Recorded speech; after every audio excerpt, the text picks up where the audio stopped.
Bien-aimés dans le Seigneur, que la grâce de Dieu soit avec vous. C'est un moment assez important pour moi de pouvoir vous parler ce soir d'un verset assez intéressant dans l'évangile de Matthieu. Matthieu chapitre 16, verset 18, qui nous dit « Et moi, je te dis que tu es Pierre, et sur ce roc, je bâtirai mon église. » Et le thème qui va se souder à ce texte pour la méditation de la parole de Dieu, c'est tout simplement non, non et non. L'Église n'a pas de propriétaire humain. Oui Seigneur, je bénis ton nom car tu es notre Dieu, tu es notre Paraclet. Que ton nom seul soit glorifié dans le nom puissant de ton bien-aimé Jésus-Christ. À lui la gloire au siècle des siècles. Amen. Oui, mes frères et sœurs dans le Seigneur, que la grâce et la paix de Dieu soient avec vous. Mes chers amis, je dois vous dire sincèrement que l'Église est centrée sur la déclaration du seul Fils unique engendré de Dieu. À cette fin des temps, le retour de Jésus-Christ devait être l'élément majeur de la vie de l'Église et, ainsi dire, les yeux de l'Église devaient rester fixés sur l'avènement glorieux de notre Seigneur et Sauveur Jésus-Christ. Alors, si en tant que croyant évangélique, l'on ne met pas l'emphase sur le retour imminent de Jésus-Christ, eh bien, nous avons un problème assez majeur qui doit être résolu spirituellement. Et concernant cette spiritualité, nous devons mettre le focus sur cette situation problématique. Parce qu'il faut résoudre cette situation et commencer à parler de ce retour imminent de notre Sauveur et Seigneur Jésus-Christ. Cependant, mes frères, cependant, mes sœurs, quelle est notre compréhension du mot Église? Si les yeux de l'Église ne sont pas fixés sur le retour de Jésus-Christ, qu'est-ce que nous allons faire avec ce passage, ce verset dans l'Épître aux Hébreux, Hébreux 10, verset 37, qui nous dit « Encore un peu de temps, celui qui doit venir viendra et il ne tardera pas. » Quelle est notre compréhension du mot Église? Donc, mes chers amis, afin de bien vous définir le mot Église, je dois vous rappeler de prime abord que l'apôtre Pierre n'a jamais été le premier pape, parce que ce mot n'est pas dans la Bible. Et aussi, l'Église de Jésus-Christ ne saurait avoir de propriétaire humain. Et c'est la problématique du siècle et du siècle présent. Alors, je dois vous dire sincèrement que Jésus-Christ est le chef suprême de son Église. Éphésiens 1er, verset 22. Et c'est dans cette perspective que le Seigneur Jésus prononça cette parole de force et de puissance. Tu es Pierre, du grec Pétros, et sur ce caillou, sur ce roc, du grec Pétra, je bâtirai mon église. Et le thème grec, à la base, c'est ecclésian. Je bâtirai mon ecclésian. À ceci, effectivement, tu es Pétros. Et sur ce roc que moi, Jésus, je représente, sur ce roc solide que je représente, je vais bâtir ma communauté. Je vais bâtir mon église. Je vais revendiquer un nouveau peuple pour Dieu.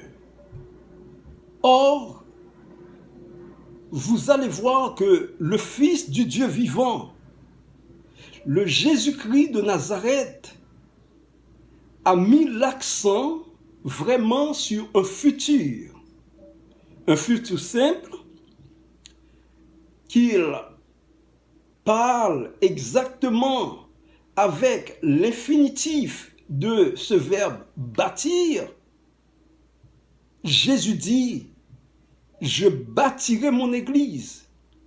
Pierre, tu es Pierre, Pétros. Et sur la déclaration de ta foi, ce que mon Père, qui est dans les cieux, t'a permis de savoir, sur cette parole proclamée, sur cette parole proclamatoire de mon Père qui est dans les cieux, car ce ne sont pas la chair et le sang qui t'ont permis de communiquer cette parole. Et bien sûr cela, sur cette belle déclaration de force, je vais bâtir mon église. Or, pour mettre à part un peuple pour Dieu, Dieu le Père, le Seigneur Jésus devait à tout prix utiliser le futur, oikodomesso, qui signifie je bâtirai. C'est un terme grec, un verbe grec, oikodomesso. Je bâtirai, et oikodomesso, c'est le futur simple de l'infinitif du verbe oikodomero, qui signifie bâtir, construire. Écoutez mes chers amis, Jésus n'a pas utilisé un simple futur, mais un futur futuriste.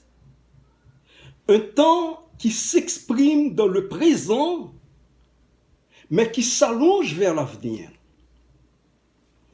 Et dont son élasticité est pour chaque nouveau croyant. Son élasticité est pour chaque nouvelle génération de croyants. Son élasticité dans le futur, je bâtirai, est pour chaque nouveau converti et chaque génération de nouvelles créations ou de nouvelles créatures. Puisqu'il est écrit dans 2 Corinthiens 5, verset 17, « Si quelqu'un est en Christ, si quelqu'un l'a reçu comme son Sauveur et Seigneur, il est une nouvelle créature. Voici, les choses anciennes sont passées, exactement. Et toutes choses sont devenues nouvelles. » À cet effet, mon cher ami, ta place n'est ni dans l'église des hommes, ta place n'est pas non plus dans leur tradition, et ta place n'est pas dans leur institution commerciale. Mais en vérité, si tu accueilles le Seigneur Jésus-Christ dans ta vie, tu vas automatiquement t'intégrer dans le « je bâtirai » de Jésus. Je bâtirai quoi? Je bâtirai mon affaire. Je bâtirai quoi? Je bâtirai ma communauté. Je bâtirai quoi? Je bâtirai un nouveau peuple pour Dieu. Oui, par son sang versé à la croix du calvaire. Jésus dit, je bâtirai mon ecclésian. C'est ça le terme grec qu'on a traduit par église, par le mot église. Je bâtirai mon ecclésian. Et si vous voulez consulter le grec pour cette traduction, vous allez voir, vous allez pouvoir observer que ecclésian représente un accusatif pour ceux qui ont fait du latin. Un accusatif, c'est-à-dire je bâtirai quoi? Mon ecclésian.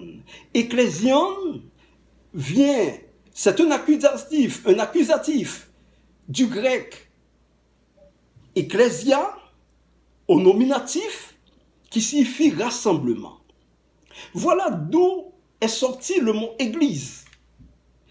Le plus souvent, on veut faire savoir que l'église vient du terme grec ekkaleo, qui signifie sortir hors d'eux.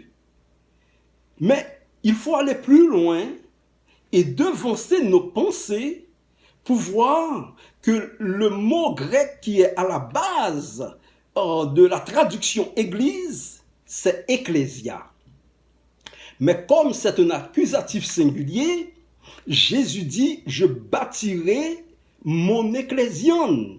Donc, le nominatif, c'est ecclésia, qui signifie rassemblement.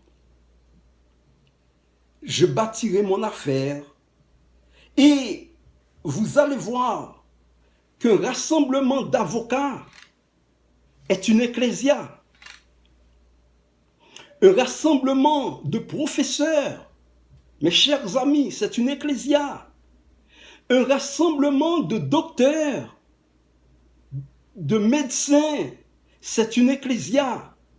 Un rassemblement de vaudouisants, de francs-maçons, c'est une ecclésia.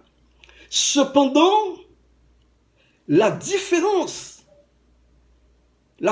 différence revient à savoir que quand des gens se réunissent quelque part dans le nom de Jésus de Nazareth, quand des bien-aimés, des frères et sœurs s'assemblent dans le nom de Jésus de Nazareth, celui qui est le roi des rois, le Seigneur des seigneurs et l'alpha et l'oméga, alors il est au milieu de ces gens et cette communauté devient son église. Voilà, c'est un rassemblement. Quel qu'en soit le rassemblement, ce terme a déjà été utilisé par les Grecs. Ecclésia, rassemblement. Un rassemblement de pasteurs est une ecclésia. Mais il pourrait y avoir un rassemblement de pasteurs, mais Jésus n'est pas au milieu d'eux. C'est leur affaire. Mais là où 2 ou 3 sont réunis en mon nom, je suis au milieu d'eux, dit le Yahushua Mashiach, pour les bénir et les sanctifier. Voilà l'église. C'est ça l'église de Jésus-Christ, mes bien-aimés. Alors par conséquent, mes chers amis, l'église de Jésus-Christ n'a jamais été l'affaire d'un beau bâtiment. L'église de Jésus-Christ n'a jamais été l'affaire d'une cathédrale. Cette transaction, c'est l'église des hommes. Là où vous vous réunissez au nom de Jésus, vous pouvez faire manifester le royaume de Dieu. Car la cathédrale, par son apparence, est signe de domination. La cathédrale, par son apparence, est signe de jugement de valeur. Le beau bâtiment, par son apparence, est signe de préjugés. Et je vais vous dire quelque chose, vous pouvez même acheter votre place à l'intérieur d'une cathédrale.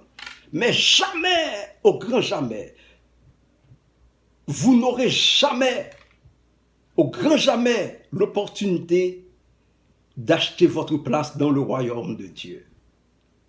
Il faut passer tout simplement par celui qui est le chemin, la vérité et la vie.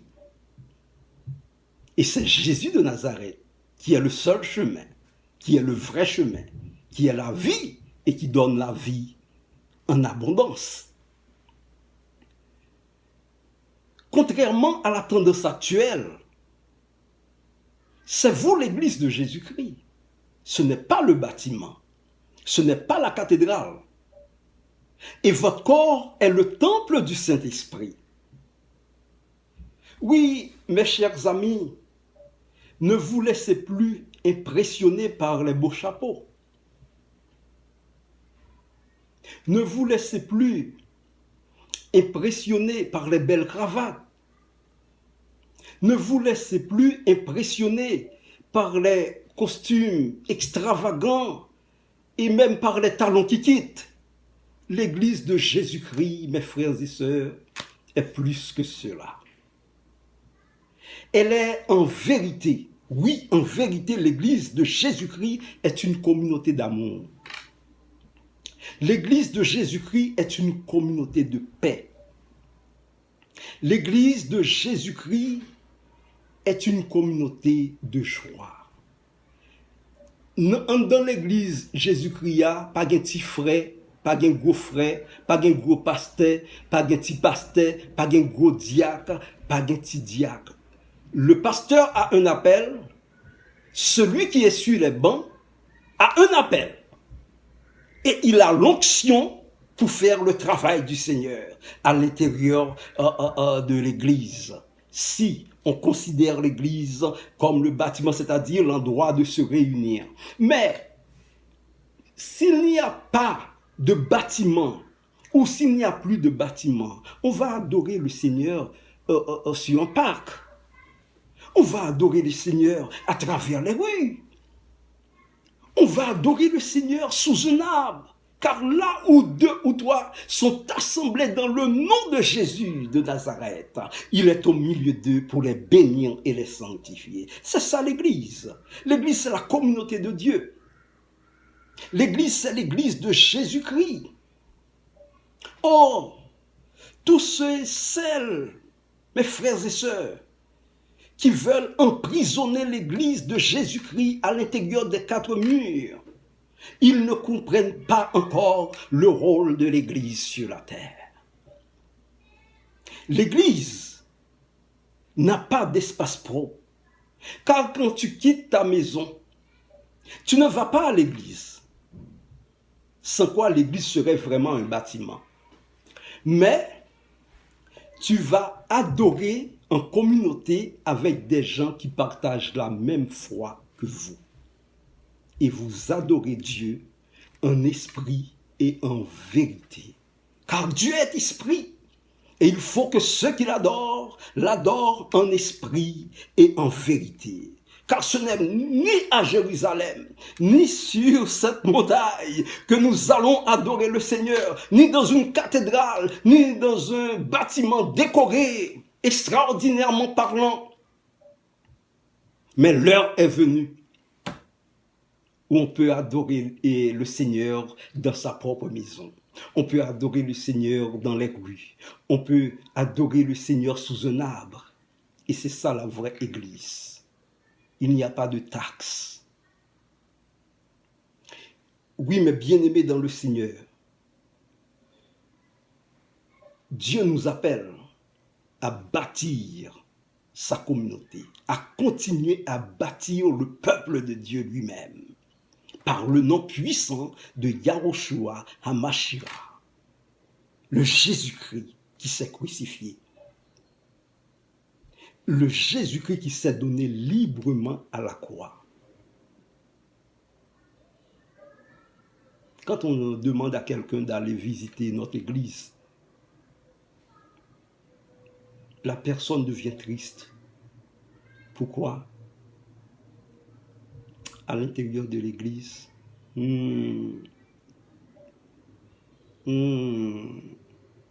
Seigneur, que ta grâce soit sur nous. Oui, mes frères et sœurs, mes bien-aimés, mes chers amis, c'est le temps d'enlever le bâtiment de notre conscience. C'est le temps d'enlever les grandes cathédrales dans notre conscience.